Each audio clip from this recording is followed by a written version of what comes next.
Mr. Speaker, I know it's very late. It's 12:30 on the 4th of July, and I know everybody here would like to get home to their families. We spent the past several days with government shutdown on a bill that was important to some people, but every person sitting here today has one or more municipalities that have reached out over the past 6 months begging for legislative guidance and help on how to comply with affordable housing mandates that have come down through our courts in January. I've received petitions and support from municipalities in almost every legislative district for people sitting in this room tonight. We have towns like South Brunswick, Princeton, Sayreville, Edgewater, Berkeley Heights, Deptford, West Windsor, East Windsor, Hopewell, Lawrence.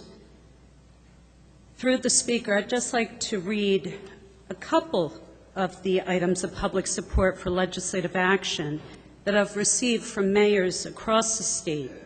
And as we sit here today, over 60 towns have passed a resolution supporting the idea of us as legislators, giving them a window of time for us to sit down and implement better standards with respect to this.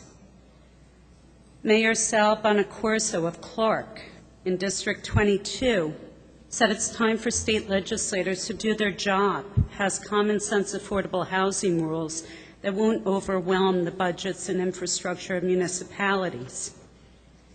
Ed Trzaska, mayor of Montgomery Township in District 16, has to deal with 3/4 of the town's affordable housing units being vacant at the moment. In his words, right now we have 7,000 homes and housing units in our township.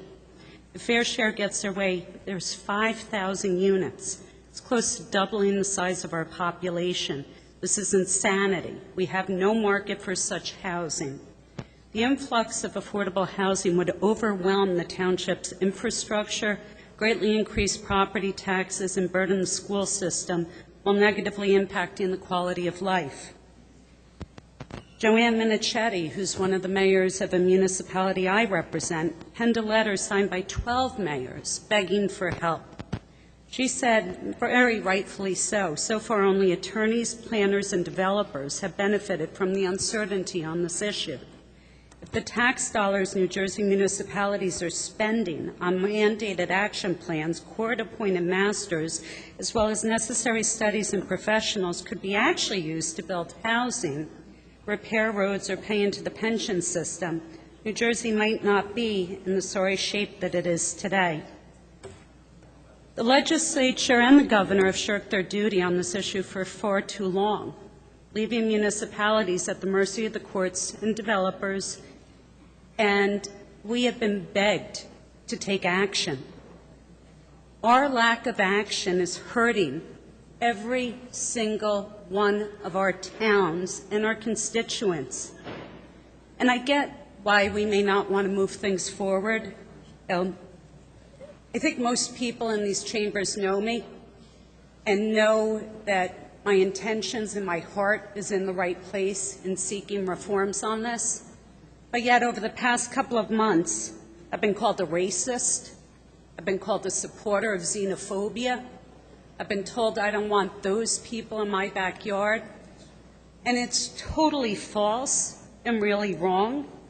And I understand that my friends across the aisle may not want to be called those names because it really is not a nice place to be.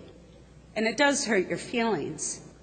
But to me, that doesn't even matter anymore because I'm trying to do the right thing for the right reasons for the places that we represent.